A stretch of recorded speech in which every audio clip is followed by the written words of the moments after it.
Hey, everybody, and welcome back to another edition of the Press Enterprise High School Football Video Podcast. I am Press Enterprise Sports Editor Tim Hare, and I am joined as always by Adam Roberts. Adam? What's going on, everybody? Yeah, we've been away for a few weeks, hectic couple weeks. We're back to the podcasting. Technical difficulties, same old, same old. Yeah, but back and better than ever. Yeah, absolutely, absolutely. So what do you like about football this week? Well, I think the game I've got, I'm going to have Danville at Central Columbia, and I think that's going to be our game of the week. Two undefeated teams, an up-and-coming, maybe a little surprising Central team, or at least surprising the people outside of Central Columbia, and a Danville team that has kind of been up and down, or as much as you can be when you're 4-0. The offense had kind of underwhelmed, I think, the first 3 weeks. Yeah, that's what I would call it, an underwhelming 4-0. Yeah, but 75 points last week against Milton. And, I think, we're going to find out a lot about both teams based on the outcome of this game. I think coming into it, as far as Danville, everybody thought that they were going to be able to do whatever they wanted with the offensive line that they had. All the guys returning up front, I think they had a little bit of a change, moving Mr. Yeager to center. I think that was a little bit newer, wasn't necessarily planned. But for the most part, with those guys returning, I think everybody thought that they could, pick up right where they left off just by, replacing Hilkert with another guy, different jersey. But, I think what we're seeing here is that wasn't his case. It's not as, easily done as it is written. And I think that when we're looking at the matchup with Central, and as good as Central has been the last, to open this season, I think they're 4-0. You can look at, the competition that they had and say, okay, maybe it wasn't the toughest teams. Maybe those teams aren't it. But, I mean, if you look at what Gensmer has done, and even comparison to last year, I mean, Central is leagues even better than they were last year. Yeah, and I don't think you can question the 4-0 start after that win over Loyalsock, especially with the way the defense No, absolutely. And I think, though, that gives that team a little bit of confidence as far as, okay, the teams that we've been losing to in the past, getting that win over Loyalsock, I feel like helps the program establish some confidence and say, like I said, we can beat these teams that we used to lose to. And I think it also helps establish a confidence as far as when you're kind of putting yourself next to these other teams in the area. So, okay, Mount Carmel beat Loyalsock. Well, we beat Loyalsock. So I think... And not only that, but Loyalsock scored 40-plus on a very good Mount Carmel defense. Sure. Central shut Loyalsock out in the first half. And, Loyalsock's going to get theirs through the air because they have Connor Watkins. He's kind of a D1 guy. But to hold that Loyalsock offense to 14 points, I think, says more about Central than anything they did in the first 3 weeks. Yeah, no, if you're looking at the schedule, I mean, that's the first one you had circled. That was the real, true testament to as far as what type of team Central has this year. And I think, where Scott Dennis has them, they have the kids are believing, and certainly they're performing like it. Now, let's talk a little about the team that you've seen each of the past 4 weeks. Dogs. Berwick Bulldogs. It seems that they're ahead of what most people thought they would be, especially on defense. Do you think that's the case? Well, any level that you look at, you think that a team is really going to be hampered when they don't have their quarterback returning. And I feel like, going into week 5 here, I sound like a broken record saying that, but that's not the easiest thing to do, to just put a quarterback in and expect, your team to pick up right where it left off last year. But with that being said, and as you mentioned, I think the defense has really been a key factor in that. Being able to hold teams to, just right around 50 rushing yards a game, I mean, that is absurd. You have guys like Evan Klinger, who's been a huge part of that. Kids all over the field on defense and on offense as the starting running back.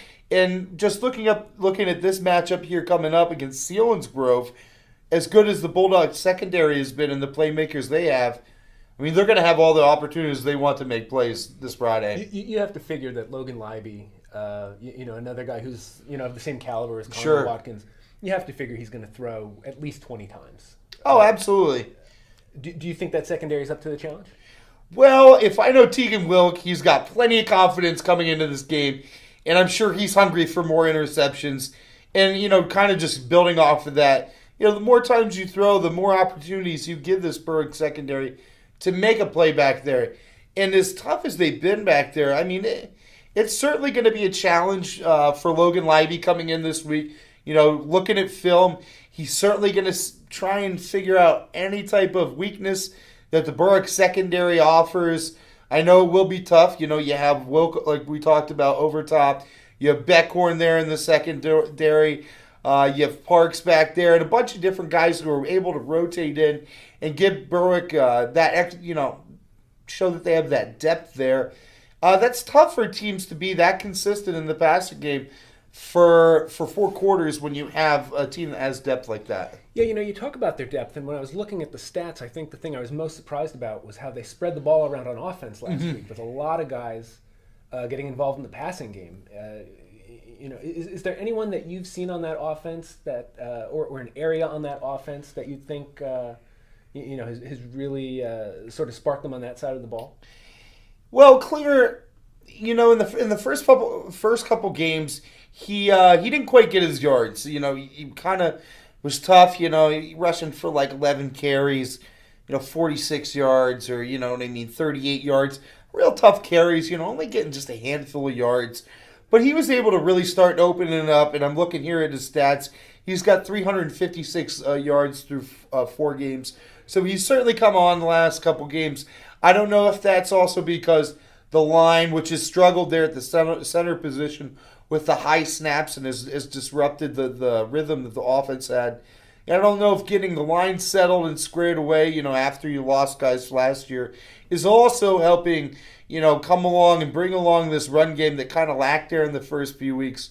But I think, the defense really helps back up the offense that, as I mentioned, struggles at times with the high snaps and gives them an opportunity to stay in football games and gives, Mr. Forrest there in the backfield time, as you mentioned, to find all these different receivers. It's hard to pick a guy that just jumps out as far as a receiver. You have Beckhorn with 14 catches, Watts with 10 catches, Klinger with 4, and a couple guys with a catch here and there. So he's certainly spreading the ball around well and able to find other guys. But, for the most part, Beckhorn and Watts have, I guess separated themselves as pass catchers from the rest of the Bulldogs team. But, they've shown that they have options and that, if you give Forrest time, he can get the ball places. Now, obviously we're talking about defense with Berwick. Another defense that has been outstanding, maybe even better than people had thought, is Southern Columbia.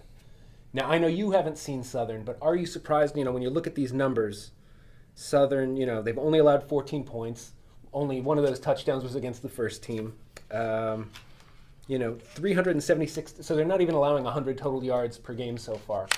Are you surprised that they've been this good on that side of the ball? I mean, you usually hear Southern this, Southern that, but Southern's pretty good. I mean, yeah, they're okay. Yeah, they're okay. That Roth guy can coach. Yeah, he got like 400 wins. So I thought I heard something about that. He probably didn't even eat cake knowing him after that win. But I mean, if you look at the All-State guys that they have returning, you look at Cal Holliday and the things he did as a freshman. His very first game, the very first play, he ran an interception back for a touchdown. So I think that's really set the tone for him, moving forward in his whole high school career. Coming in as a sophomore, he's helping to anchor the defense, and they're picking up right where they left off. You got Bell on the defensive front. Right, and I was going to say, because All-State. You look at that 4-4, and it kind of starts with those 2 inside guys who, if they're not getting moved, they're allowing the linebackers to make those plays in the running game. And I feel like their play on the interior has been excellent. And I feel like where they're maybe even better is at outside linebacker, where they have Preston Zachman and Max Tillett, who are, they just fly to the ball. It allows them to do things in the blitz to create pressure. They have enough talent in that front four that they don't have to blitz a ton because Tyler Bendis is getting to the quarterback from defensive end. And I just feel like they have enough talent in that front 8 that it gives them a lot of options in how they want to defend teams. I'll tell you one thing I'm going to miss, though, is watching Cam Young D receivers up. I mean, that was one of the most fun things to watch as anybody there on the sideline, a spectator, is to watch the art of the cornerback, watch the art of a defensive back, and the way that he would just put guys on an island. I think that's going to be the real test, though, for these defensive backs going into the playoffs. I mean, I know we're at week 5. That's a long way away. But when we talk about Southern, that's also got to be part of the conversation. They lost Wilk. He went to Berwick. They lost Cam Young to graduation. It's how big, how much these guys like Julian Fleming are going to be able to step up late day. Other guys, are they going to be able to make the plays when the time comes and they're facing legitimate passing threats? Well, and I think what helps those defensive backs out is that pressure that quarterbacks are having to get rid of the ball early. Southern's averaging, somewhere around 4 or 5 sacks a game, which is, not only indicative of getting the quarterback on the ground, but just even making him uncomfortable, making him have to run, making him have to throw off his back foot, making him have to make throws that he doesn't want to make. So I think as those guys get some games under their belt, that's really almost a security blanket for them, that their front 8 is helping them out by creating that kind of pressure. Now, looking at as far as on offense, have you seen anything a little bit differently that they've done, having trusted weapons in Garcia, Fleming, and obviously the improvements Hollenbach's made? I kind of feel like it's a double-edged sword that they have kids as good as Garcia and Fleming, because I feel like there's the temptation to just rely on those guys. Uh-huh. To this point, I don't know that they're getting a ton of production from the other backs. When I saw them against Mount Carmel, I thought Thomas Manley had probably his best game of the season, especially because they got him involved in the passing game, which he's a fast kid. You match him up on a linebacker, and no one's going to be able to run with him. Yeah, 6. And Jeffrey Cox, he's a nice big kid. He was on the defense last year. He's a nice physical runner who just hasn't gotten going. And I feel like that's probably what Jim Roth wants to see, is some of these other guys start to contribute, because that wing T, is really predicated on spreading the ball around. Don't let defenses key in on 23 and 4. Sure. Now, Tim, I got to steer the conversation to Bloomsburg. Yeah. You've made a lot of friends there. I'm the most beloved man in Columbia County. Say that with a lot of sarcasm, obviously. Bloomsburg's sitting at 2-2. As confident as they are, you'd think that they started the season 4-0. But I think, though, the silver lining in that is the fact that it's really the kids buying into Seabrook and the direction that the program's going. Yeah, I think the players' confidence and the players' enthusiasm is just a reflection of their coach. Kevin Seabrook, younger guy, exciting guy. I think those kids kind of feed off that excitement. Yeah. And, obviously the schedule didn't do them any favors to open with Danville and Southern. No, there's two tough games to start out with. But, you dropped 62 on Warrior Run. You beat a Shamokin team, a bigger school, and beat them pretty. Like, they dominated the first half last year. And I'd have to say, though, that at this point they probably want that Danville game back.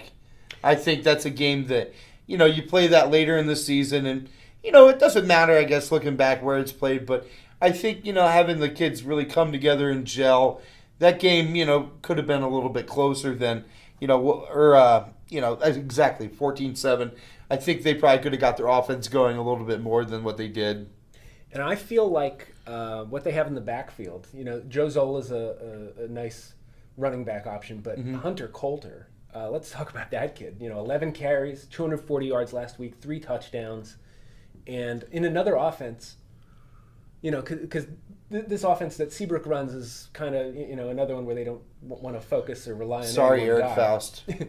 Gonna run the football a lot. But he did get touches last week. Sure. They put him in a wing. They send him in motion. But I feel like in another offense, Coulter could be a 1,300 yard back. I don't know that he will be this year, but if he was the focus of an offense, I just feel like he has that skill set that he could, really be a big numbers guy. So I got to ask you, what would it have taken for you to pick Milton this week? A stiff drink? I don't know. Yeah, I don't know anybody who's got him. I will say we've been doing the football face-off this year, and it's Chuck Humphrey who had contacted me earlier in the year about being in the contest. I was very surprised to see that he picked Milton. Spoiler alert, I picked Bloomsburg. Hey, Bloomsburg people, if you want to direct your ire to somebody, it might not be Tim this week, so Yeah. It looks like he's picking you. Yeah, I think I'm safe this week. But Now, I'm not going to say who I picked in the Central Danville game. That'll be in tomorrow's paper. But I'm curious who you would have in that game. I picked Central. I like what Scott Dennis is doing. Obviously, I've been saying that from the get-go. But that's always been a matchup that's a historical matchup where it's always been back and forth. And then Central has often gotten the better of them. You also put that to right now where Central's a team with momentum. I got to give them the edge. Yeah, it should be very interesting. Yep. Well, I think that's going to do it for this week. We're glad to be back in podcasting. But if you liked what you heard, please check us out in print or go to pressenterpriseonline.com. We link to our weekly playbook and also have tweets from all the writers who are tweeting from their games. So please check that out. But for Adam Roberts, I am Press Enterprise Sports Editor Tim Hare, and we will see you next week.